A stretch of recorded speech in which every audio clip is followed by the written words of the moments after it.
Isang mapagpalang araw na naman po sa ating lahat, mga kabengbeng, especially sa ating kabengbeng from Nueva Vizcaya, mga kabengbeng na si Sir Heber Kamsit Kayat. Sir Heber ng Nueva Vizcaya, Sir, salamat po sa tiwala, Sir. Ito na po ang inyong SPMC long tank na hammer frame type, napakapogi. Isa sa ating mga napakalinis ng pagkakagawa, yet napaka budget friendly po na frame type, mga kabengbeng. So pinakamurang frame type na meron tayo. Ayan, napaka-pogi. 18.5 lang po, kompleto na, kasama na scope, silencer, CO2 tank at saka 100 rounds ng bala. At ayan, napaka-pogi. At free zeroing na po, kagaya ng ating gagawin ngayon. So Sir Heber ng Nueva Vizcaya, Sir, ito na po ang new unit. 24 inches long barrel up to 20 plus shots kada refill. Original SPMC silencer, mga kabengbeng. Naka BSA black powder 4x16x44. 2-cock po. At syempre, grouping test na po natin ang inyong unit bago natin yun ipadala. So Sir Heber, yun po yung ating steel plate. So Sir, subukan na po natin. May bas na. So gagamitin natin pellets, mga kabengbeng.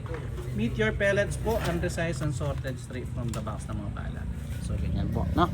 So Sir Heber ng Nueva Vizcaya, subukan na po natin ang inyong unit. So first shot po tayo, Sir. First shot po. First shot. Second shot po. Third shot.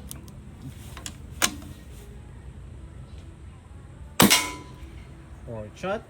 So hindi na zero yung ating unit, ha. Hitting higher. At pang 5. So ayan, Sir, 5 shots. Nakita niya naman po, okay naman tumama. So medyo hindi lang makasiro. So 0 po natin, no?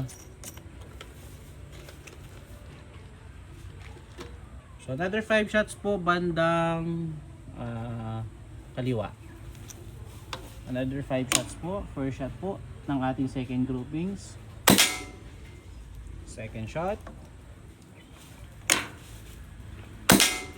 Third shot. So yan po, napakaganda tumama siya.